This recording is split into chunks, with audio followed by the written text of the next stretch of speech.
Welcome to Deloitte M&A Views, a Deloitte podcast series exploring the latest trends and topics in mergers and acquisitions. I'm Greg Jarrett, and today we're discussing M&A activity in the consumer product sector, specifically exploring four common types of M&A transactions and the importance driving business model coherence as part of integrating two businesses. We're joined today by two of Deloitte's consumer products M&A leaders, Bryan Barnes, a partner with Deloitte Touche LLP, and Shashi Yadavalli, a principal with Deloitte Consulting LLP.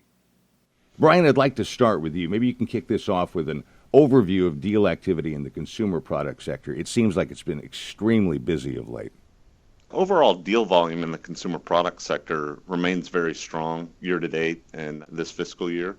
We're particularly seeing a lot of activity, both domestic and inbound, in the food and beverage space. A lot of this has been influenced by a relatively iconic deal that happened in the retail sector, which is affecting the sales channel and e-commerce, but a number of other factors such as the continued increase in health and wellness concern, which is having an impact on demand for organic ingredients and food on the go or portable food, the influence of the millennial generation, and there's just an elevated overall consumer confidence coupled with increased consumer spending that's really having an impact on M&A deals.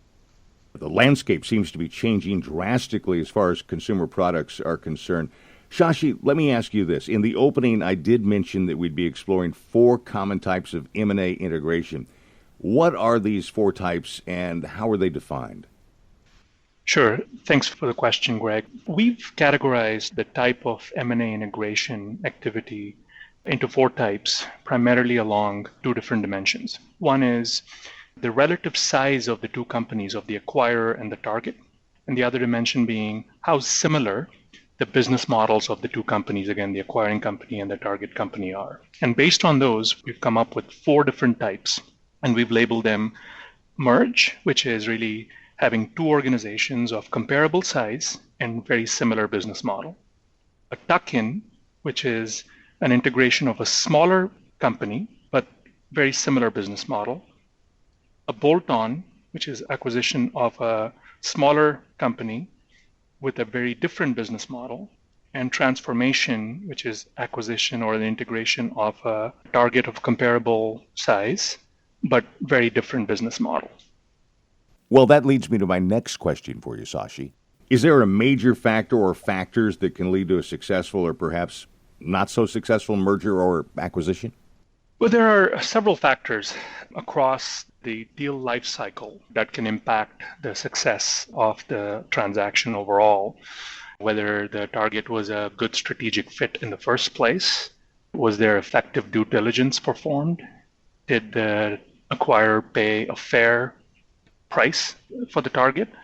Was the integration sort of well handled?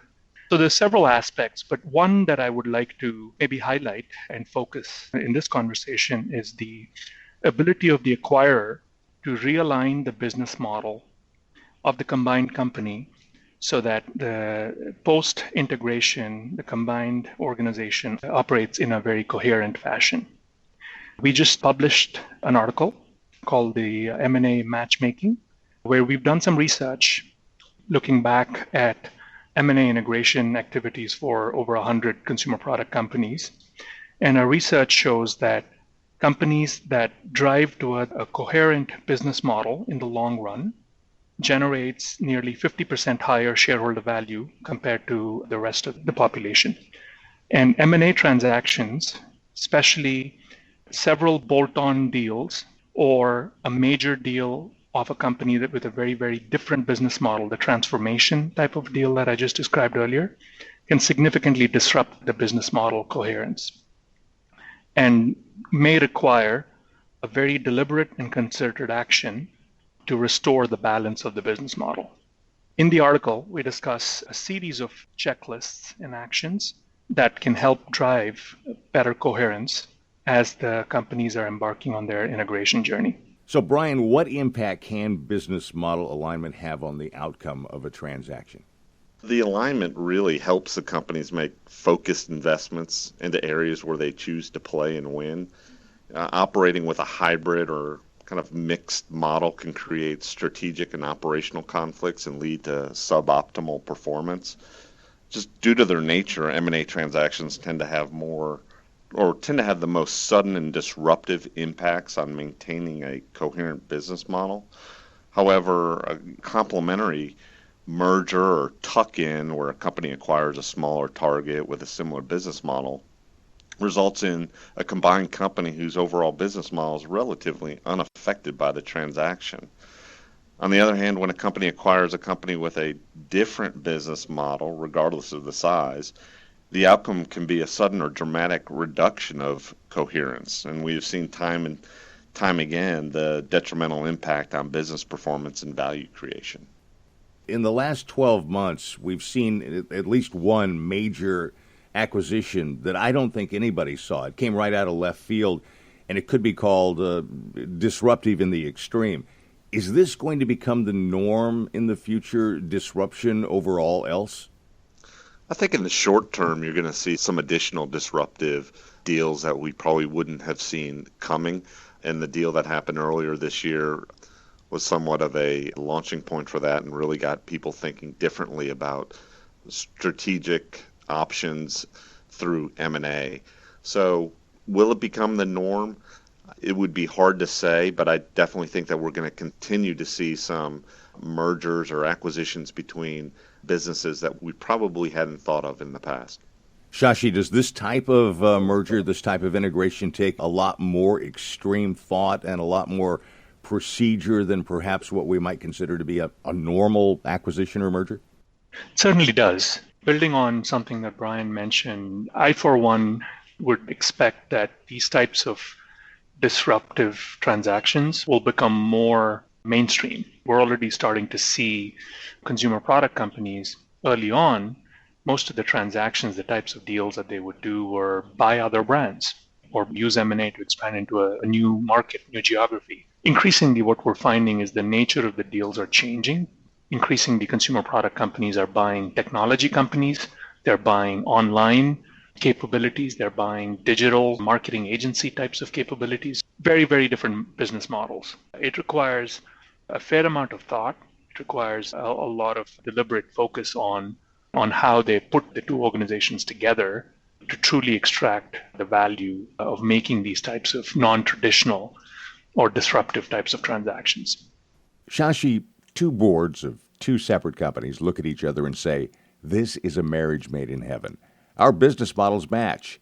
But besides business models, should anything else be considered upfront before engaging in this deal? Sure. A decision on whether to embark on a deal or not cannot be guided by a single factor, like a business model coherence. We would recommend that clients look at several factors: scale, the potential to create value and synergy through the combination, the impact that the combined organization has in the competitive landscape, price. These are all conditions on whether an organization should move forward with the transaction or not. In fact, we've seen that more savvy deal makers actually don't mind experimenting with targets that have a different business model.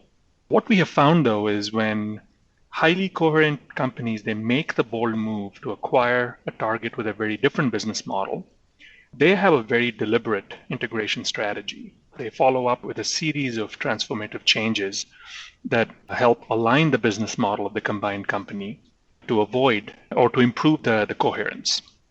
They identify the potential issues that could drive that tension from a business model incoherence perspective early on in the acquisition process, even as far early as when they're trying to select different targets. And they have very deliberate strategies that they deploy during the integration process to mitigate that. At this point, I'd like to ask each of you to help me wrap this up, to summarize. I'm going to start with you, Bryan. Do you have any final thoughts? Sure. I would just reiterate that companies that deliver exceptional value for their shareholders tend to approach M&A differently. They focus not only on delivering the acquisition's expected synergies, but also make a deliberate effort to maintain business model coherence. And Shashi? Echoing Bryan's perspective, I think as long as companies have a laser focus on value not just getting the deal done, but really how they're going to extract the value from the combination. And they're thinking about beyond synergies and beyond getting to a flawless day one, etc., being very specifically focused on how to fix the business model coherence issues that the combination may cause. I think they dramatically improve their odds of being successful and extracting value from the combination. I'm Greg Jarrett. Thanks for listening to Deloitte M&A Views, sponsored by Deloitte's M&A Institute. This podcast is provided by Deloitte and is intended to provide general information only. This podcast is not intended to constitute advice or services of any kind. For additional information about Deloitte, go to deloitte.com/about. We also release new podcasts regularly. And if you subscribe, you won't miss a single one. To stay connected and receive more information on Deloitte's M&A service offerings, visit deloitte.com/us/MA subscribe and follow us on Twitter at Deloitte M&A. Until next time.